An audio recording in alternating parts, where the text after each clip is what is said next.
Welcome back to So I Was Told, where we talk about the sacred, the broken, and the uncomfortable truths hiding in the algorithm of our lives. You like that one? I thought that was pretty cool. Today, we're asking a simple question with a complicated answer. Why does it feel so good to be seen, and what does it cost us? Without further ado, let's get into it.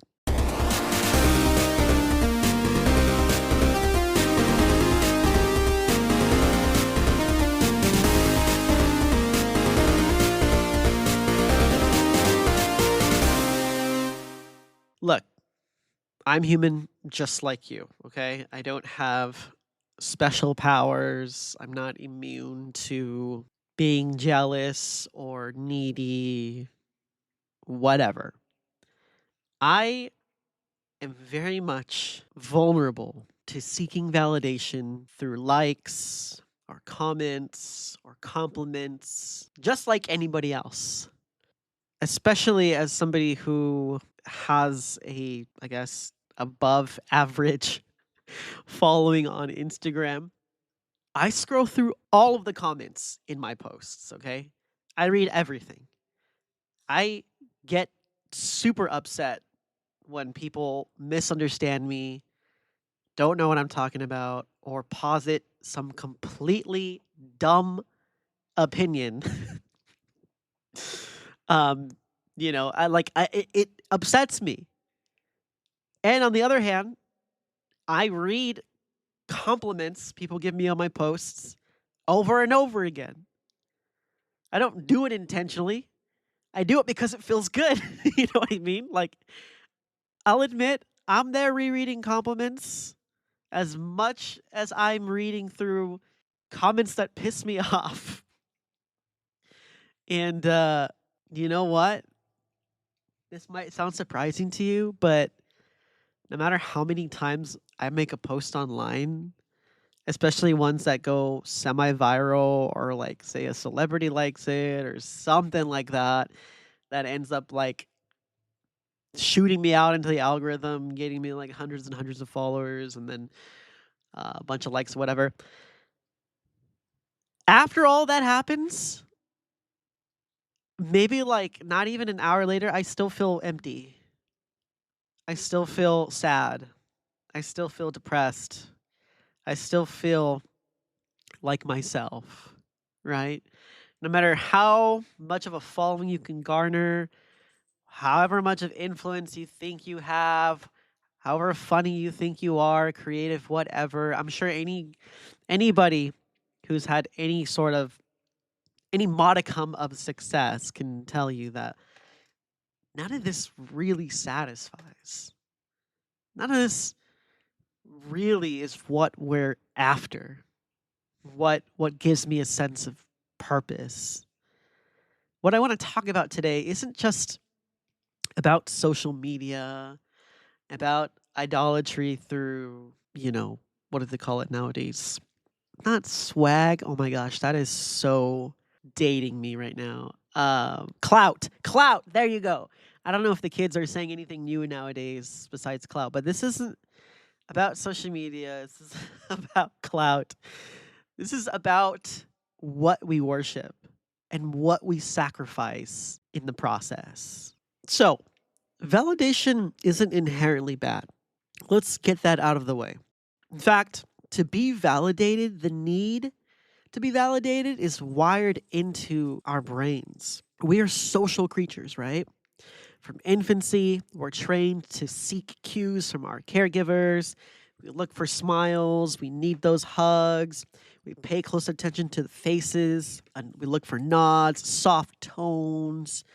Everything that we act out in person is received via our eyes and processed into our brain as signals to tell us whether we're safe, loved, or on the right track in life.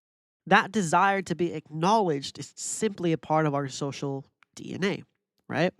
But in today's world, in this capitalistic society that commodifies everything and gives a purchasable value to just about everything, We've taken the basic need of validation and turned it into a consumable lifestyle. Platforms like Instagram, TikTok, and yes, even weirdly enough, LinkedIn gives us quantifiable feedback.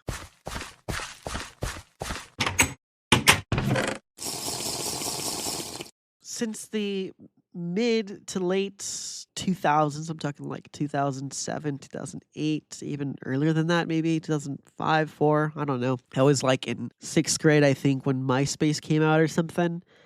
But anyways, since the early 2000s, we've been able to see almost real-time reactions to our thoughts. When Facebook first came out, they had this tagline. It was like, "What's on your mind?" Or something like, "How are you feeling?"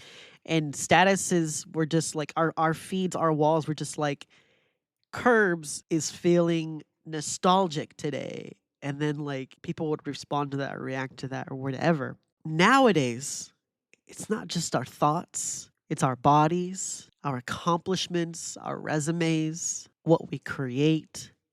Anything and everything is now quantifiable feedback. And this creates a really powerful loop that once you've become sucked into, man, it can become insanely dangerous for our mental health. You know, I love research, psychology, science, whatever to back up these claims. So, here's some of that for you. According to a literature review published in ResearchGate, high intensity social media use is linked to an increased sadness, lower self esteem, and mental fatigue. Why? You already know this. I already know this.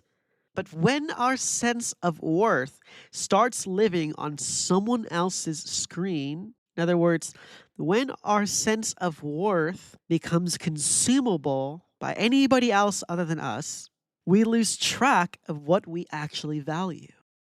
Our values change. What we care about is easily influenced. Our measures of success have become totally different because we're constantly consuming somebody's image and or putting our own image out there to be consumed, to be measured against. The Center for Human Technology explains that this feedback system activates the same dopamine reward loops that are triggered by gambling. The exact same ones that somebody addicted to gambling feels fire off in their head when they pull that lever or throw those dice or flip over those cards. The same is experienced in those who are stuck in this intense feedback loop. Likes and comments become little chemical hits. If you could imagine this as hitting a vape, I don't know, injecting yourself with something, it's just so much easier and so much more harder to see, if that makes sense. You don't need to pull out something and put it to your mouth. You just got to look like everybody else with their head bent down and their thumbs tapping away at their phone. Our brains keep asking us for more and more and more. So what starts as a desire to share actually becomes a desire to perform. Now let's talk a little bit about brain chemistry here, because we're going to need to know what's going on in our heads to better understand how we can avoid these pitfalls. Dopamine is, if you don't know yet, a neurotransmitter that helps regulate our pleasure and reward system. It's the feeling you get when you eat something delicious. Like, why am I addicted to hot Cheetos? Why am I obsessed with Korean barbecue? It's the rush we feel when we win a game. Why do we tell our friends when we're playing Fortnite at 3 a.m. and we've meant to get off 2 hours ago? Bro, just one more game. This game, we're going to win this game. And y'all just been losing match after match after match. But you keep staying up because the possibility of winning, the dopamine you hit from getting that from clutching that W is what we call dopamine. Studies, including one from McLean Hospital, show that the reinforcing nature of social media can light up the same regions of the brain as addictive substances. Over time, this reinforcement can build compulsive behaviors. Have you ever felt like your phone was going off in your pocket, like you were receiving a text or a notification, and you go to check your phone and there's nothing there, but you could have sworn that it was vibrating in your pockets? Phantom vibrations? That's a compulsive behavior. You ever been with a group of friends and all of a sudden it gets quiet or the conversation dies down, and almost immediately you've picked up your phone and you're checking your notifications? That's a compulsive behavior. The endless checking, the scrolling, the anxiety when a post underperforms or you send that risky DM. SciPost recently broke down why this happens. Every like you get is unpredictable. Sometimes you get 100. Sometimes you get 50. Sometimes you get less than 10. And this unpredictability is actually what makes dopamine crazy strong here. It's like a slot machine. The greater the risk, the greater the reward. And when you don't get that hit you're looking for, when you don't get those likes, when you don't get that reply, when they leave you on read for hours or days, you crash. You question. You start to think, was I too much? Was I not enough? Am I worth anything? You begin to confuse popularity with purpose. There's a concept in sociology called the looking glass self. It's the idea that we come to know ourselves through how others perceive us. Social media has turned that idea, has turned that mirror into a funhouse. I don't know if you've ever been into a funhouse. If not, you're probably aware of these rooms that exist with nothing but a maze of mirrors. You're supposed to get from one end to the other by walking through these mirrors. Now, if you've ever done a funhouse with a room of mirrors, you'll know that it's not the easiest thing to do because all you see is yourself, and everywhere you try to step, you end up smacking your head against something that's an actual mirror. It's really hard to tell where the true path lies because everything around you looks the same. We edit, we perform, we delete. We curate ourselves, our joy, our heartbreak, our morning lattes, all based on how they'll be received. We edit, we perform, we delete, or we don't even post at all. Frontiers in Psychology notes that the brain mechanisms involved in viewing ourselves are highly influenced by how we imagine others see us. Our self-image becomes less about what's true and more about what's likable. It's a subtle shift, but intensely dangerous. You see, the more we rely on reflection, the less we rely on reality. We don't allow ourselves to think for ourselves. Some of us, many of us, have grown up knowing nothing but forums, social media, apps. And so we were never given the chance to actually think for ourselves.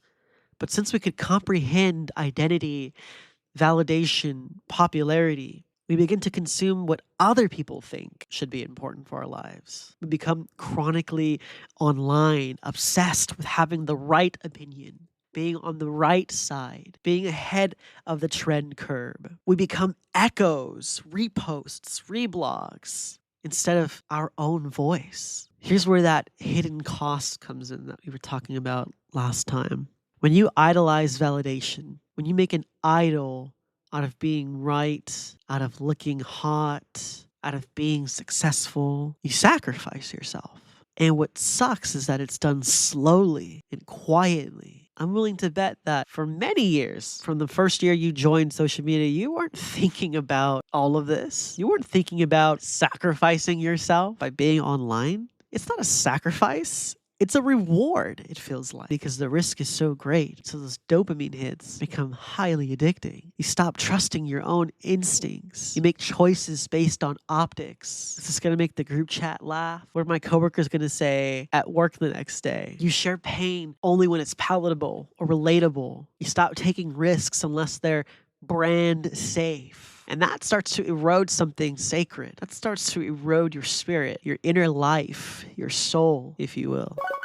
A review in the International Journal of Research Publications and Reviews points out that those who rely on social media for validation report higher levels of anxiety and insecurity. Because no matter how many people praise you, it'll never feel safe if it's not coming from within.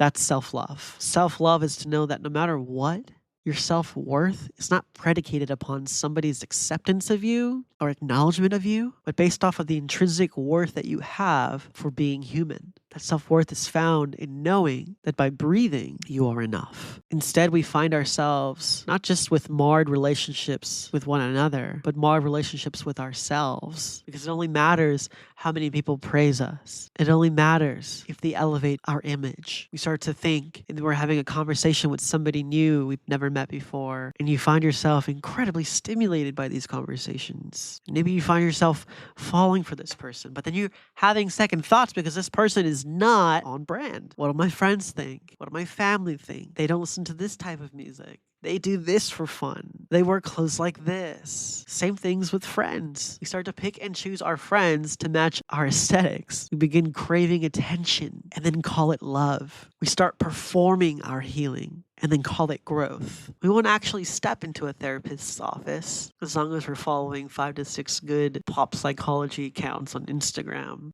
So how do we break from all of this? How do we tear these idols down and build ourselves back up? How do we break the spell? Do we need to disappear? Delete everything? Delete our accounts and go completely off the grid? Do we need to delete our posts and just become a gray profile? Maybe post only on our stories? Go to Blue Sky? Stick to Snapchat? Check out Tumblr again? No, that's not going to solve anything.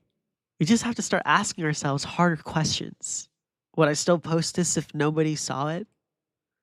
Am I doing this to be liked or because I like it? Who am I when the screen goes dark, when the camera isn't on me? Research from Vox encourages us to build internal validation by focusing on autonomy. What am I able to do? What do I want to do? How do I want to look? What makes me feel happy? Exercise your autonomy to choose what gives you meaning, not what you think will give you meaning. To continue on that quote, we build internal validation by focusing on competence and genuine connection, not audience applause. Are we focusing on competence? What truly matters in this world? Are we looking for genuine connection? What are we talking about when we connect with people? Does it really freaking matter how Ariana Grande looks right now? Does it really freaking matter who's dating who? What this celebrity said, what this artist said, or how we all, like fools, bought into the circus thrown on by kings, silently signing over our rights to those in power who are hungry for control. Try journaling instead of posting. Seriously.